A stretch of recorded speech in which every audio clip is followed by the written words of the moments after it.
Hey, what's up? I am Mushaf Ahmad, NPM 20 25 74 7151. I am a student, Master of Education in English Language Teaching at Unilra. Before we talk deeply about our material, let me start with a question. Raise your hand if you have ever felt nervous when speaking English in front of the class. Wow, exactly. I see many hands. This is very normal, guys. Why? Because almost every student feel nervous when they have to speak in public. Maybe your heart beats fast, maybe your hands shake, or maybe your mind goes blank. Now, let me ask another question. Raise your hand if you want to feel more confident when you speak English. Great! That is exactly what we will talk about today. Confidence is not something we are born with. It is something we can learn and practice. Public speaking is one of the best ways to train confidence.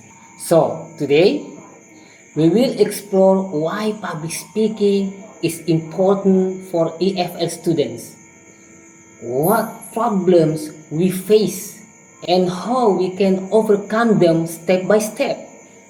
Together, we will learn how to speak with courage and clarity. Now, I want to speak deeply about public speaking in EFL, especially teaching students to speak with confidence.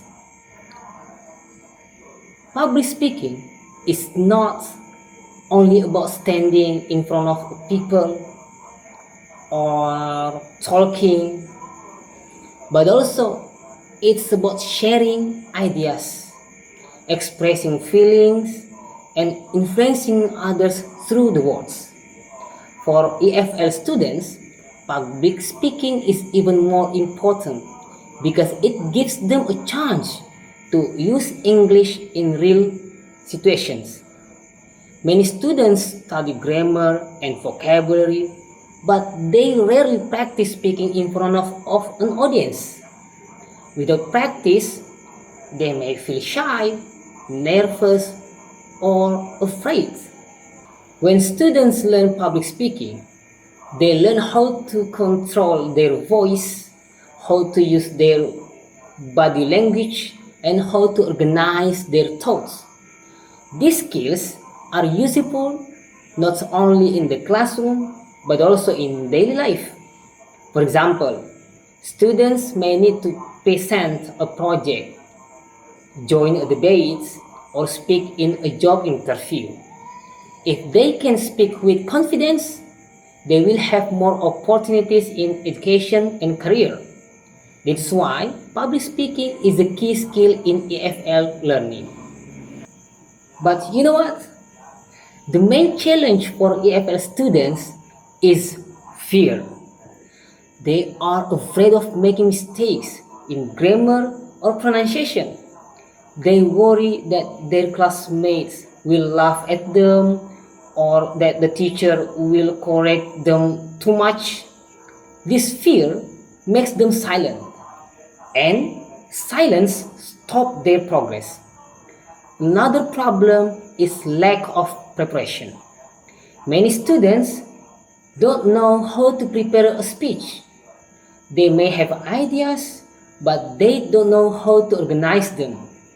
As a result, their speech becomes unclear and confusing. Some students also speak too softly, without eye contact, or with no energy. This makes audience lose interest. Finally, students often think public speaking is only for talented people.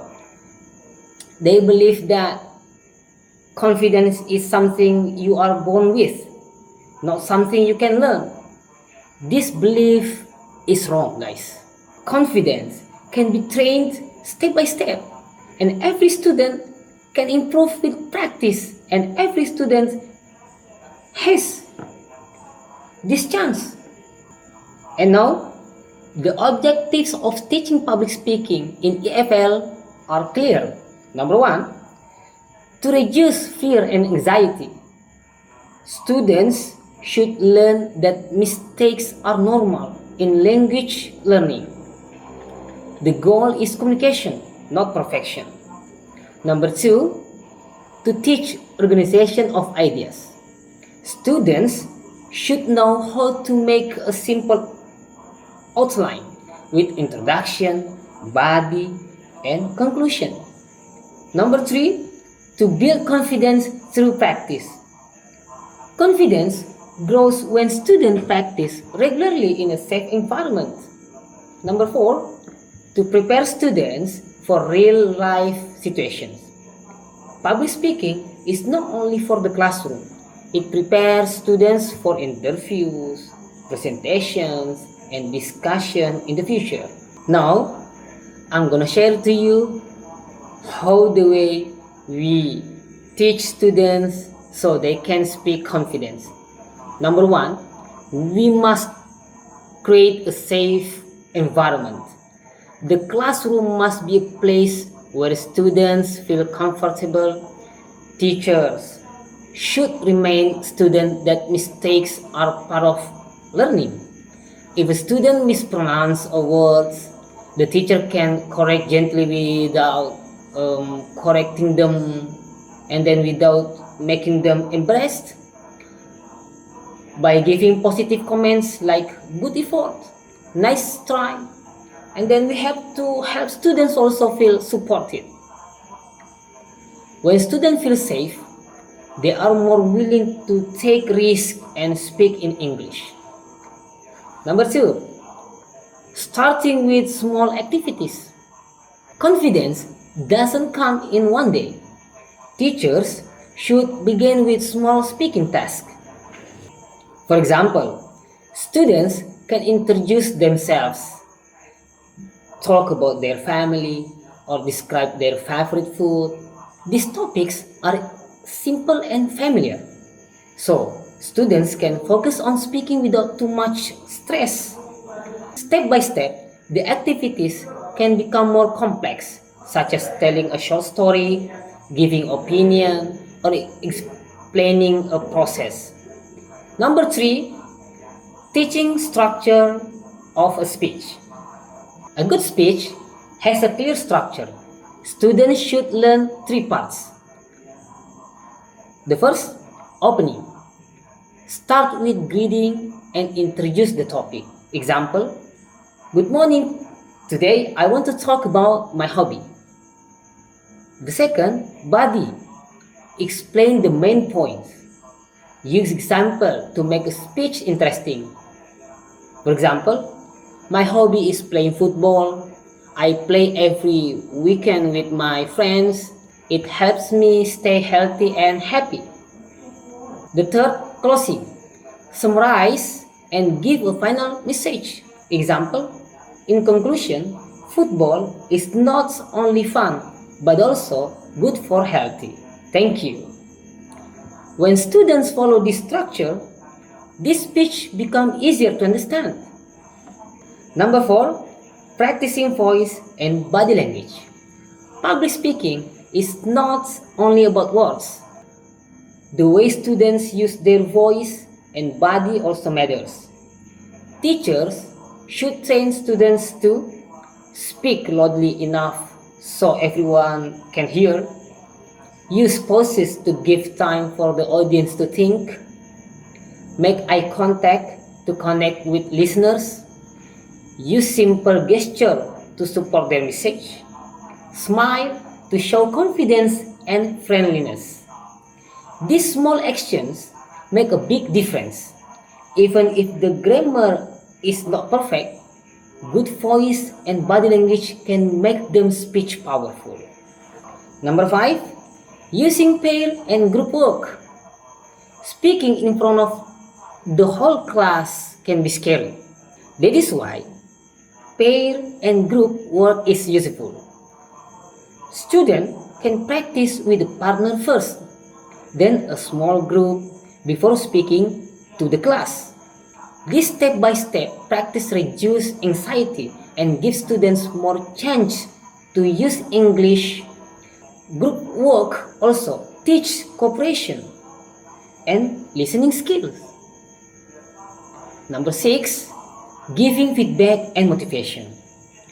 Feedback is important for improvement. After a student speaks, the teacher should highlight what was good first.